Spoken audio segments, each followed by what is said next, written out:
ज्या गावचा कारभार शेमड्या पोराच्या हाताची तिथे करावं. अरे मोरटी पाहिजे, अनुभवी पाहिजे. तुका म्हणे नाही अनुभव अंगे वचन अवघे कोण माने. ज्याला अनुभव नाही त्याचा ऐकलं कोण माना. तुका माणूस बालनायक वस्त्र. जगाला कारभार नाही तिथे राहू नका. जगाला अख्खं गाव कारभारी तिथे राहू नका. जगाला शेमड्या पोराच्या हातात कारभारी तिथे राहू नका. पुढचं पटायचं नाही पण मी पटवून देण्याचा प्रयत्न करतो. न वसे श्री नायके. ज्या गावचा कारभार बाई माणसाच्या हातात येईल तिथं राहू नका. महिला म्हणताना असं कसं काय. आज महिला खासदार आहे, महिला आमदार आहे, महिला सरपंच आहे, तर चांगला कारभार करतो. मान्य ना, मान्य नाही. श्लोक चुकला का. श्लोक काय चुकला. सांगणाऱ्याला अक्कल पाहिजे. कसं सांगायला. आम्ही सुद्धा या श्लोकावर ठाम आहे. ज्या गावचा कारभार बाई माणसाच्या हातात तिथे राहू नये. मग कसं दिलं. मग इथं गावगाव महिला कारभार आहेत ना, बरोबर आहे त्यांचं. मग कसं करायचं.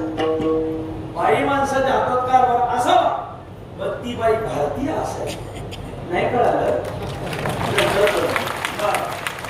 अरे ती राणी लक्ष्मीबाई असावी, ती अहिल्याबाई असावी, ती राजमाता जिजाऊ असावी. अशा जर महिला असतील तर का कारभार नसावा असला. याच्या श्लोकात केलेल्या श्री नायक हे नवस्तव्य याला दूरदृष्टी होती. भारताचा कारभार कुठून तरी येऊन एखादी माऊली चालू शकते. महाराष्ट्राचा कारभार एखादी माऊली चालू शकते. म्हणून बोधपुत्र निर्माण झाला जेव्हा ममता म्हातारी मरून गेली तेव्हा. काय कळालं का.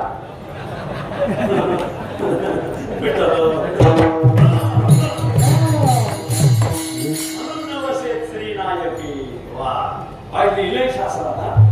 गावगावच्या महिला कारभारी एकदम बरोबर. खासदार आहेत बरोबर आहे, आमदार आहे बरोबर आहे, भारतीय आहे. भारतावर प्रेम आहे. बांगलादेशी लोकांवर प्रेम नसलं पाहिजे. असो विस्तार नको त्याचा. समजा विषय माझा.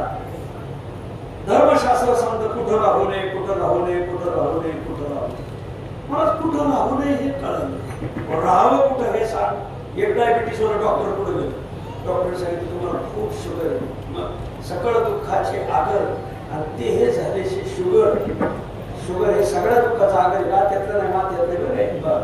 मग तुम्ही गुलाबजाम खाऊ नका, लाडू खाऊ नका, बासुंदी पिऊ नका, केळी खाऊ नका, सफरचंद खाऊ नका, बालुशाही खाऊ नका. मग तो म्हणता काय वैरण खा. तसं राहू नका कुठं राहू नका हे कळलं. राहावं कुठं हे सांगा. कुठं राहावं याचा पत्ता सांगतात जगद्गुरु तुकोबाराय महाराजांच्या पहिले.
देवाच्या पायाजवळ, संतांच्या पायाजवळ, संतांच्या पायाजवळ अशी प्रमाणे तुका म्हणे त्यांचे पायी पाय पोस होऊन यावा सगळे ते संतांच्या पायाचं पाय पोसायचं पोत होऊन राहा. महाराज मोठ्याच्या पाग न राहण्यापेक्षा संतांच्या पायाचं खाचं पोत व्हावा. त्या पोत्याची जरी पुण्यतिथी होईल, येण्याच्या मग हिंडण्याची काय पुण्यतिथी होता. पाय पोस होऊन राहावं. तुका म्हणे त्याचे पायी पाय पोस होऊन यावा सगळे जेव्हा संतांच्या पायापाशी राहावं किंवा देवाच्या पायापाशी राहणे ते पायापाशी. भगवंता तुझ्या पायाजवळ राहण्यात मजा आहे. बर नुसतं राहायचं नाही. अनेका रसी विटवणी नुसतं पायापाशी राहिल्यावर मजा नाही. इतर रसाला विटावं आणि मग राहावं. का बरं इतर रसाला विटावं. इतर रस माणसाला मरणापर्यंत घेऊन जातात. अनेकार रसे मरण आणि परसे मरण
विषाचे ते किडे दुग्धीमध्ये तुकोबराने काय संस्कृत आणि का रसे मरण किती गावरान तूप चांगला असू द्या मासा त्या तुपात टाकल्यावर जिवंत राहू शकत असं आहे.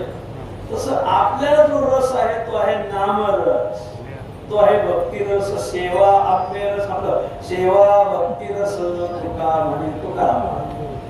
भक्तिरस सोडून इतर रसाला माणसाने भेटलं, इतर रसाला भेटल तरच भगवंताच्या पायाजवळ राहण्यात मजा. आणि का रसी भेटवली इतर रस माणसाला मरणाची गाठ घालून देतात. आणि का रसे मरण गाठी येणे ती संसारे काय झालं. आणि रसाला भेटल्याशिवाय देवाच्या पायाजवळ राहण्यात मजा बी नाही वाटत. इतर रसाला सोकायचं आणि देवाचे पायात म्हणजे गंगा गायतो गंगादासांच्या मना गायतो जमुनादास सगळं उदासच होते. माणूस निष्ठावान पाहिजे, वारं पाहून पक्ष नाही बदलला पाहिजे. बरोबर इतर रस हे रस सेवायचे देवाच्या पायाजवळ राहायचं तसं नाही. ते हे वागणं बरं नव्हतं असं काय झालं. एकदा इथं उत्तर दिशा कुठे उत्तर इकडे उत्तरेत हिमालय, उत्तरेत मानस सरोवरातले काही राजहंस दक्षिणेत निघाले. दक्षिणेत जात असताना आपल्या महाराष्ट्रातून खेड्यापाड्यातून जात असताना काय झालं त्यांना एक आश्चर्यकारक दृश्य दिसलं. काय गावोगावी लोक गावाबाहेर शौचाला बसायचे, लोक उठून गेले की तिथे कावळे बसायचे, चोचा मारीत बसायचे. जुन्या काळात आताच्या काळात खूप फरक आहे. पहिले लोक गावाबाहेर शौचाला राहायचे, आता विकास झाला. पहिले लोक घरी जेवायचे आणि बाहेर जायचे, आता विकास झाला. आता लोक बाहेर जेवतात. शासनाचा नियमच आहे कुठं जगा घरातच. तुम्ही म्हणा मी कसं शासनाने नियम काढलाय. असो शासनाने नियम काढलाय हागणदारी मुक्त गाव. बऱ्याच गावांनी ती योजना उलट टाकलेली मुक्त हागणदारी गाव. माझीला लाजत नाही काय नाही. गाड्या आल्या की तेवढं उठून भरायचं गयायची दशा आहे.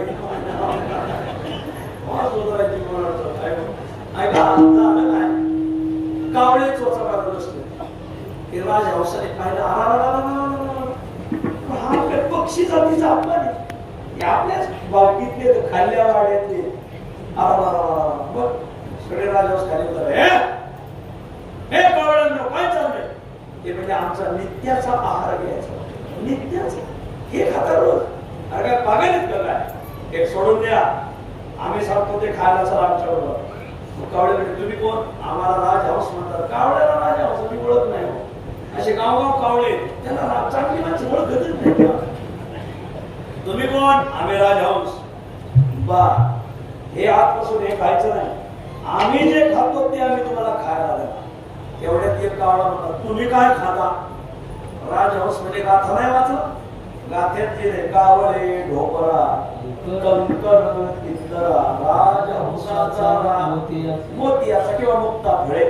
आम्ही मोती खातो. गाथ्यात लिहिले तुम्ही गाथा नाही वाचला.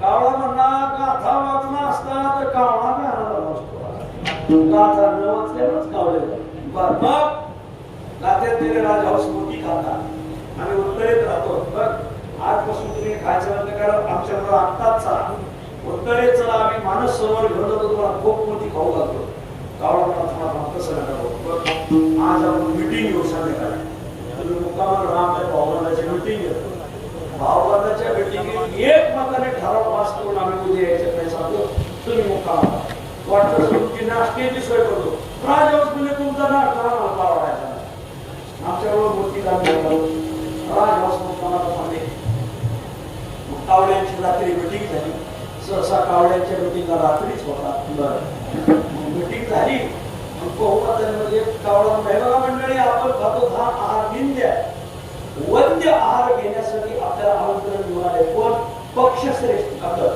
पक्षी श्रेष्ठ पक्षांमध्ये श्रेष्ठ असलेले राजहंस आले मग आपल्याला जायचं चालायचं नाही बहुमताने ठराव पास करा आपण खातो आहार चुकीचा सगळ्या कावड्यांनी ठरावतो उभा तरी पास करायचं एक कावडा होताच मंडळी तिथे गेल्या गेल्या स्वयंपाक तयार आहे नाही मग आपण डबे बांधून घेऊ काय खायला चालले मोती काय घेऊन चालले शेणाच्या गोळ्या आणि प्रत्येक कावड्याने 2-2 गोळ्या घेतल्या चुची गेले राजहंसाला मानस सरोवरला राजहंसाने तिथं मोत्याच्या घोसच्या घोस काढले टाकले त्याच्याकडे घाबरले कावळे मोती खातात पण तोंडी बरोबर आणले शेणाच्या गोळ्या आणि मग चेहरे पडले खूप चेहरे पडलेले राजहंसाकडे काय तुमचे चेहरे का पडले काय चव्हाणा धावाचे मोती लागले आमच्या गावाकडे बळ्याच बऱ्या लागतात आणि राजहंसाच्या लक्षात आलं हे खातेत मोती मग तोंडी काय लावते शेणाच्या गोळ्या हाच आपल्या जीवनात घडलेला प्रसंग आहे आपल्याला राहायचे देवाच्या बळ्याजवळ पण अनेक रसासह रावणाची तर वागणूक सोडायची नाही आणि राम राज्याची स्वप्न पाहायची कसं बोलायचं